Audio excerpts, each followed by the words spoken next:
áudio. Então, oi gente, bom dia.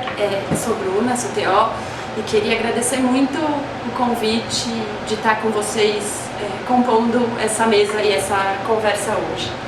Eu recebi o convite para falar sobre a política do cuidado de si e eu queria começar falando sobre o cuidado de nós. Ontem a Argentina parou, as mulheres da Argentina pararam por conta do assassinato, do feminicídio de Lucía Pérez, e eu espero que daqui a gente também possa juntas parar um dia e denunciar e se cuidar um pouco mais. Eu precisava começar falando disso hoje.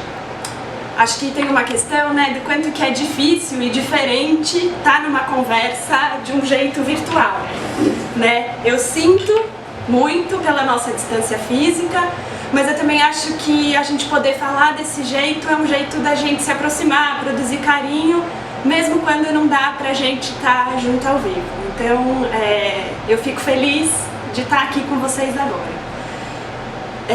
Eu não sigo com vocês hoje nesse encontro porque hoje, exatamente no horário que está rolando esse encontro entre vocês, é meu exame de qualificação do doutorado. Então qualquer energia, toda energia boa que vocês puderem mandar para mim, eu vou receber com muito carinho, vai me ajudar muito hoje.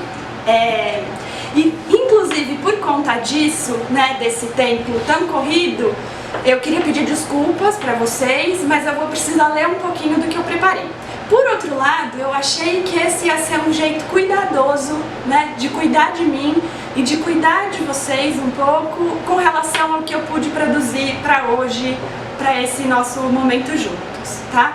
Então a ideia é que eu lesse essa carta que eu fiz para vocês como um retrato daquilo que se passou por mim e com quem estava perto de mim durante esses dias depois desse convite para falar sobre uma política do cuidado de si.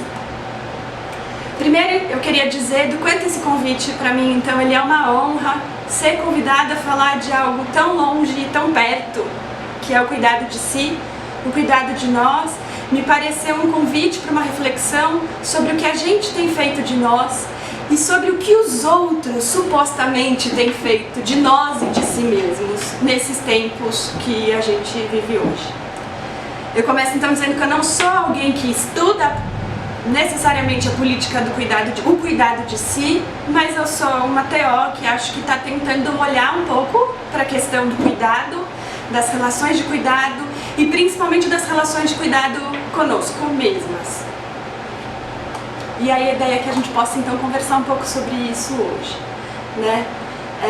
Eu começo dizendo então que para mim a ideia de cuidado ela é sagrada, e aí nesse momento eu estou conversando mesmo com a Mari Quarentei e com o que ela tem falado sobre as atividades sagradas, porque eu acho que a gente precisa honrar o cuidado que nós construímos.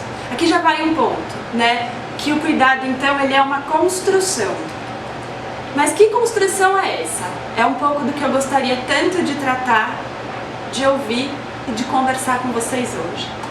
Eu não poderia então começar uma conversa sem citar o Foucault, o cara que retoma a ideia do cuidado de si a partir do que a cultura greco-romana já havia colocado um pouco, né? Foucault fala que o cuidado de si ele é a expressão de uma estética da existência em que as pessoas podem decidir sobre si mesmas, sobre suas formas de levar a vida, sobre seus corpos, sobre suas subjetividades e sobre as subjetividades que as formam. Essa estética da existência, e aqui a ideia de estética tem a ver com a criação, é o que possibilita que sejam firmados focos de resistência aos mecanismos de poder e de dominação que tentam padronizar, normatizar e coibir as nossas formas de viver. O cuidado de si ele é então um movimento de olhar, voltar o olhar para mim, cuidar de mim, para que eu possa então, cuidando e pensando sobre mim, cuidar e atuar na vida com os outros. O cuidado de si, nessa proposição do Foucault, nada tem a ver com um egoísmo, com um narcisismo do tipo eu penso só em mim, mas ao contrário, tem a ver com uma ética da vida que vai se afirmando na liberdade enquanto movimento e possibilidade. tem a ver com resistência, com a criação de formas para a vida, tal como se pensa ser mais possível, mais livre e menos dominada. O cuidado de si tem expressão máxima em nossos corpos. Nesse sentido, a gente não pode separar o corpo de alma, tá? Mas o corpo entendido como a experiência de uma vida, né? A nossa máxima instância de existência, onde são incindidas forças e valores.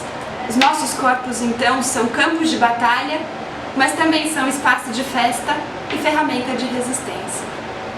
Então, nesses dias que eu tive pensando, produzindo no corpo e sentindo em relação ao convite para falar um pouco de cuidado de si, uma frase do Manuel de Barros ficou bastante na minha cabeça, e vou dizer, não só na cabeça, né, no corpo, e sendo sentida muito, e eu fiquei pensando do quanto que ela pode ajudar a gente a pensar um tanto dessa proposta, do que eu venho propor de uma conversa, fazer um convite para vocês, para a gente conversar sobre o cuidado de si, que é quando o Manuel de Barros diz que tudo que não invento é falso. E acho que, então, alguma forma, essa frase vai guiando um pouco o sentido do que eu quero construir, do que eu convido a gente a construir nesse encontro tão rápido e ainda assim que virtual. Algo do tipo, tudo que não me atravessa, que não me aproprio, parece falso, longe e distante de mim.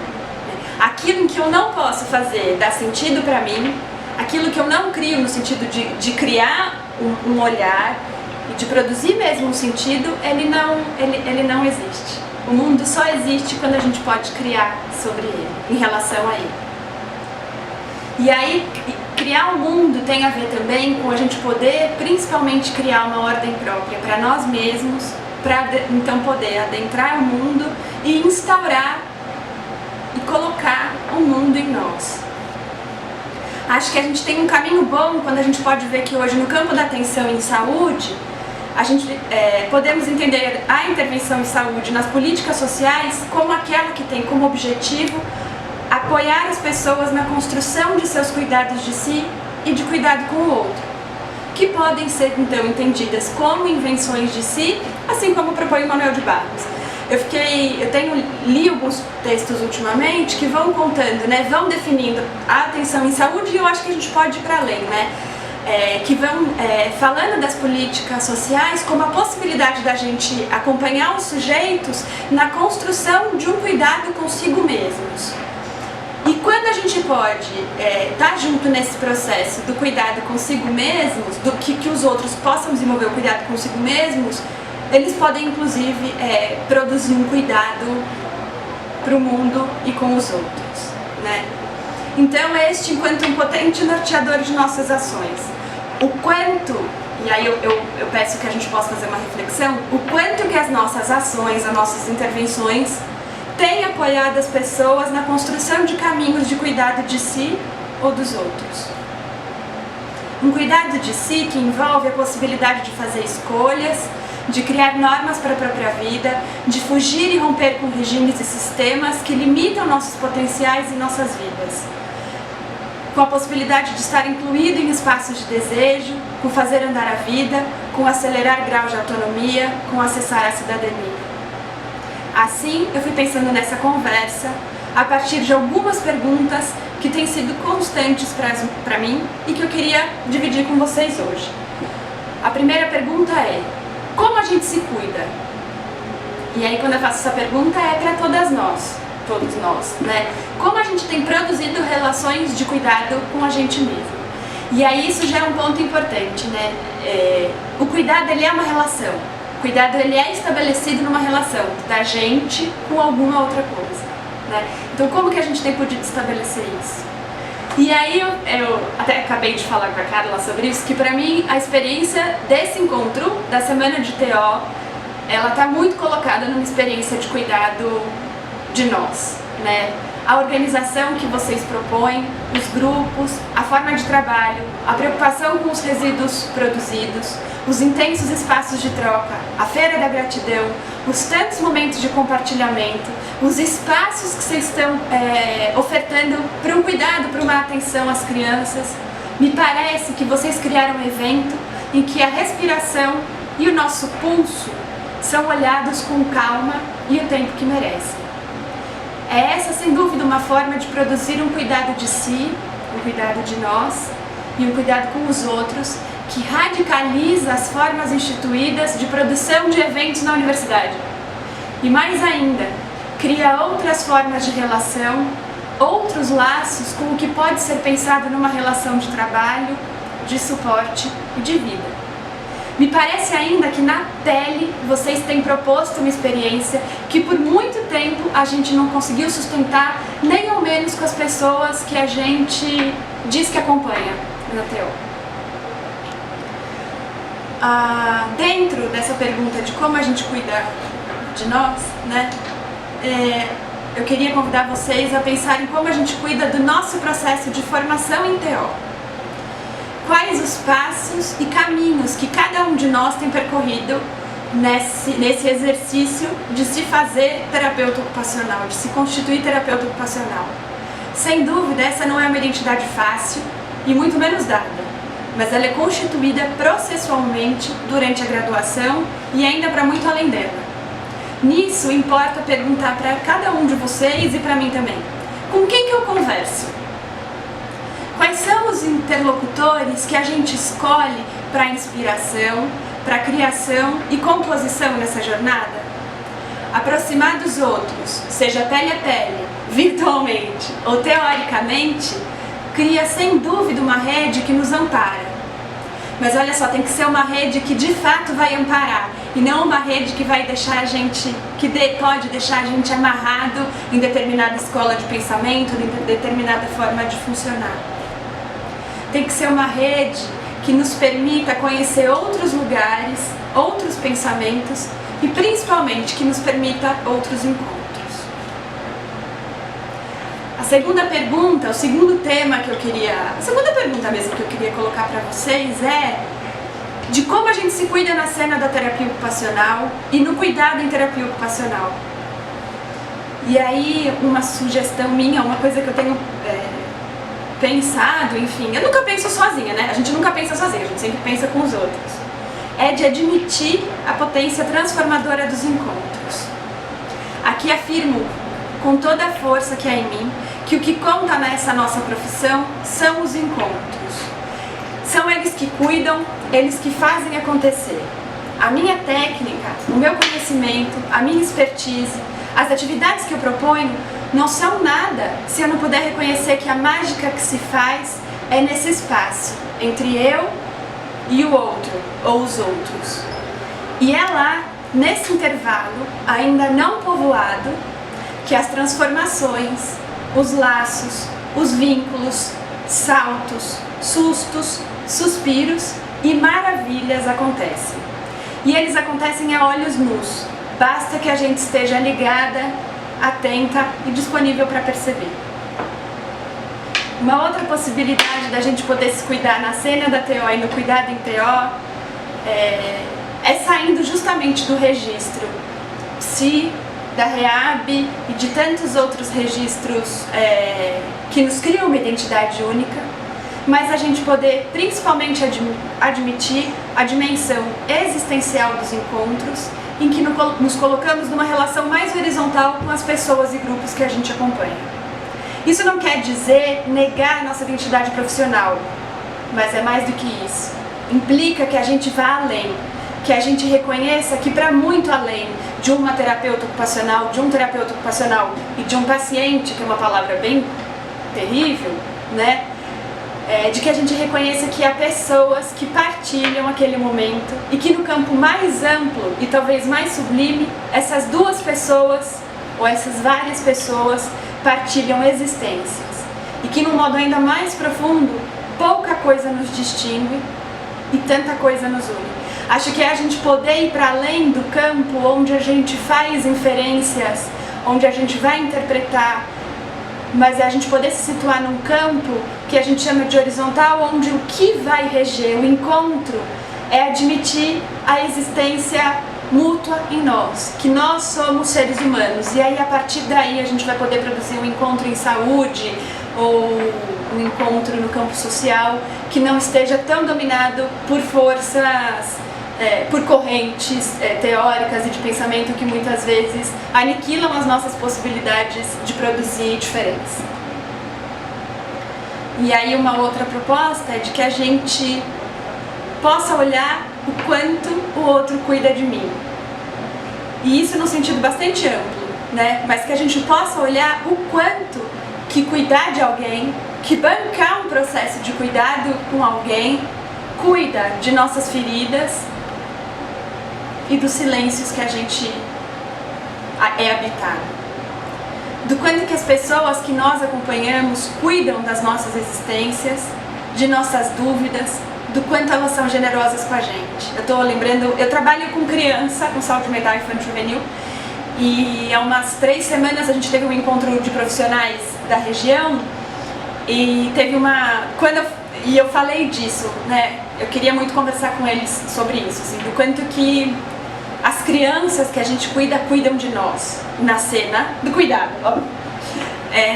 E aí uma psicóloga pediu a palavra e contou um pouco de uma situação de luto entre a equipe, e que aquela equipe ficou muito tempo pensando se contaria ou não para as crianças, né, que uma das profissionais tinha falecido. E aí no momento em que eles decidem contar, as crianças podem então, mais do que produzir, para além de terem produzido coisas interessantíssimas em relação àquela experiência do luto, mas elas puderam dar um outro sentido para a experiência daquele luto, inclusive para a equipe.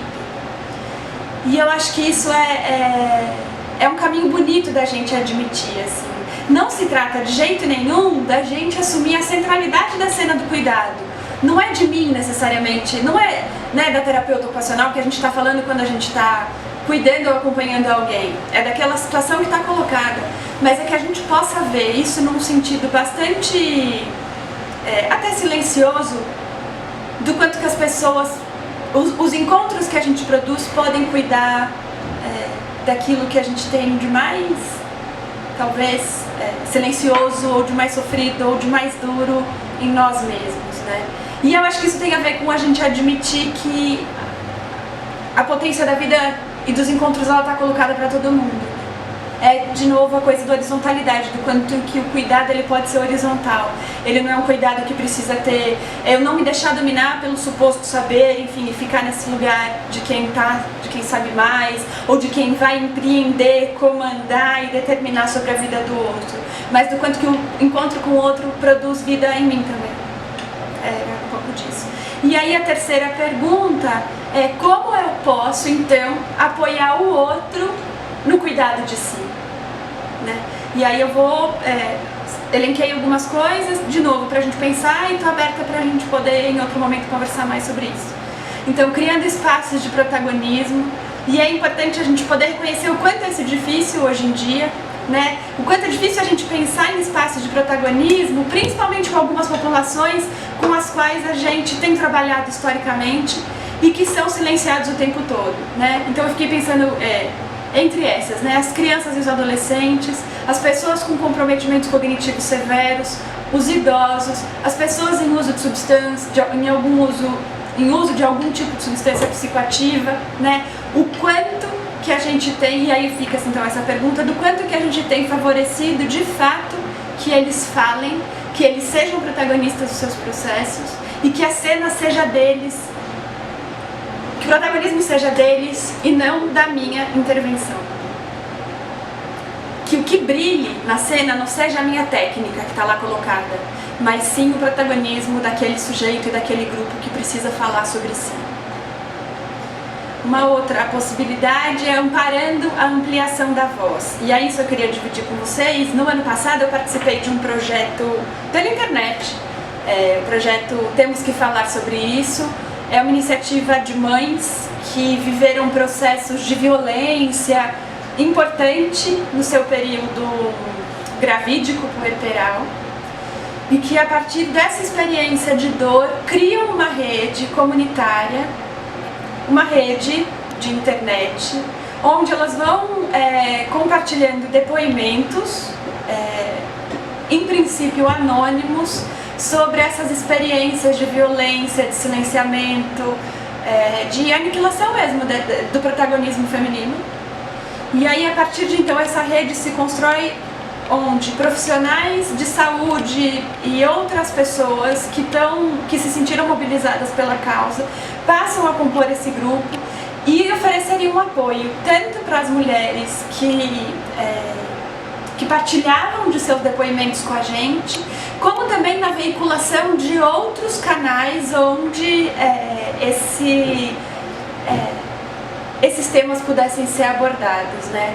Foi uma experiência que para mim tinha a ver com a TO, mas que passava muito ao largo da intervenção em TO, mas tinha a ver com a possibilidade de oferecer um cuidado que não tinha a ver com a minha formação em TO, mas que tinha sobretudo a ver com a minha formação enquanto mulher, com o meu percurso de ser mulher, né, o fato de estar colocada nessa vida dessa forma, e no quanto que a gente podia se apoiar, e no quanto que ampliar a voz é garantir direitos, né? Na medida em que as mulheres possam falar sobre si e por si, a gente tem uma outra dimensão do que de fato lhes acontece. Uma outra proposta é que a gente possa atuar também de acordo com as políticas públicas e mais do que nunca defendendo as políticas públicas que são conquistas sociais, atuar na construção de políticas para a equidade, para a garantia de direitos e para a cidadania. E aí acho que aqui uma das coisas que para mim me salta como principal é que a gente possa evidenciar que todos podem se cuidar, ainda que esse seja exatamente um ponto importante. O cuidado de si foi e ainda é hoje um privilégio. Aí vamos ver que é um privilégio. Basta que a gente possa pensar para quantas pessoas a gente diz e pensa que elas não podem se cuidar, ou que elas não sabem se cuidar, ou que elas não têm direito a se cuidar. E aí, de novo, né, a gente está falando do cuidado de si, nessa possibilidade de que as pessoas criem normas para as próprias vidas, criem espaços de cidadania e de protagonismo de si e de seus grupos. E aí importa que a gente possa questionar em nós mesmos, nos nossos grupos, em sala de aula, enfim, nos espaços comunitários, quais são as interdições que a gente faz, que a gente impõe para as pessoas e para os coletivos. Se a vida como obra de arte incide e se expressa nos corpos, é nesses e para esses mesmos que a gente deve afirmar a intensidade e a necessidade de que os nossos discursos rompam com interdições e exclusões. E aí que a gente possa, inclusive, respeitar as normas e perspectivas diferentes de cuidado de si que cada um pode exercer para si, né? Que a gente possa respeitar a norma que cada um estabelece para o cuidado de si como uma defesa absoluta. E aí, para finalizar, acho que eu não podia passar de deixar de falar disso. Como exercer um cuidado de si hoje, nesse contexto de golpe, de caos, de ataque às nossas políticas sociais mais importantes, né? Como exercer um cuidado de si, como a gente se cuidar hoje em dia.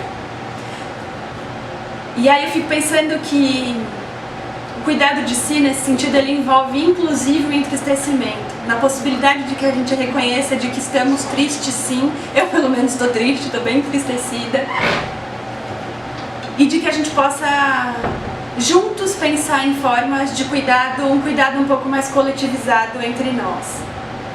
Eu só posso acreditar na aproximação e no vínculo horizontalizado com as pessoas. Se a política é avessa a nós, nossa radicalização do instituído e das formas e forças deve ser ainda mais colocada, cotidianamente em nossos encontros, mesmo que os encontros mais fugazes, ainda que num encontro virtual assim de 15 a 20 minutos. Se há uma limitação de nossas relações de poder por um poder externo que tenta aniquilar nossa organização e nossas formas de viver, nosso trabalho tem de ser o de provocar desejos, cuidar do que vem, se fazer mais presente no tempo e agora. Usar nossos corpos e afeto para o grito e também para o cuidado. E assim, para encerrar, eu queria compartilhar com vocês um texto que tem me servido de apoio para essa travessia desses tempos em que tudo vai parecendo tão frágil, tão fugaz e tão em risco.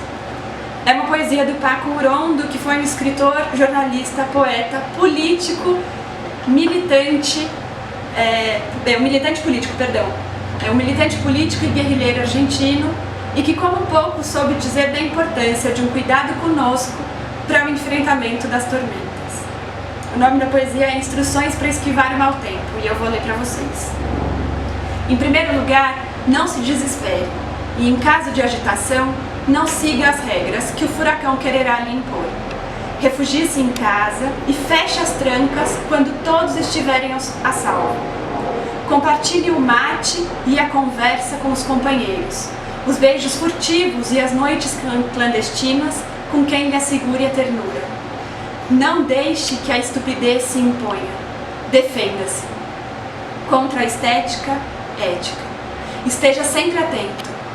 Não lhes bastará empobrecê-lo e quererão subjugá-lo com a sua própria tristeza. Ria ostensivamente. Tire sarro. A direita é mal comida. Será imprescindível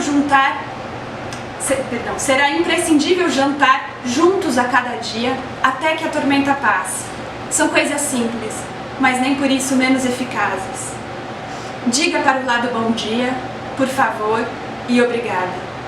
E tomar no cu quando solicitem de cima. Dê tudo o que tiver, mas nunca ande sozinho. Eles sabem como emboscá-lo na solidão desprevenida de uma tarde. Lembre que os artistas sempre serão nossos, e o esquecimento será feroz com um bando de impostores que os acompanha.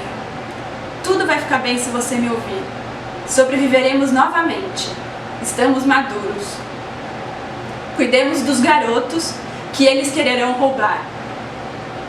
Só é preciso se munir bem e não mesquinhar amabilidades. Devemos ter às mãos os poemas indispensáveis, o vinho tinto e o violão. Sorrir aos nossos pais como vacina contra a angústia diária. Ser piedosos com os amigos. Não confundir os ingênuos com os traidores. E mesmo com estes, ter perdão fácil quando voltarem com as ilusões acabadas. Aqui ninguém sobra. E isto sim, ser perseverantes e tenazes. Escrever religiosamente todos os dias, todas as tardes, todas as noites. Ainda sustentados em teimosias se a fé desmoronar. Nisso não haverá trégua para ninguém. A poesia dói nesses filhos da puta. Pessoal, muito obrigada. Mesmo não estando aí, eu estou aberta para a gente seguir conversando. Eu queria agradecer muito a oportunidade de me fazerem pensar, repensar, perder o sono e cuidar um pouco de mim com esse momento para a escrita dessa carta para vocês. Para quem quiser, é só me escrever ou encontrar aqui pelo DTO. E para fechar, que a gente possa junto estar em defesa da democracia, da reforma psiquiátrica, contra o golpe, contra qualquer forma de redução da nossa vida, contra os fascistas e os fascismos, de racismo, pela diversidade, pela diferença e por uma política dos afetos. E para reforçar ainda mais, pelo direito à vida de mulheres e jovens, negros e negras. Um abraço e força pra gente. Obrigada.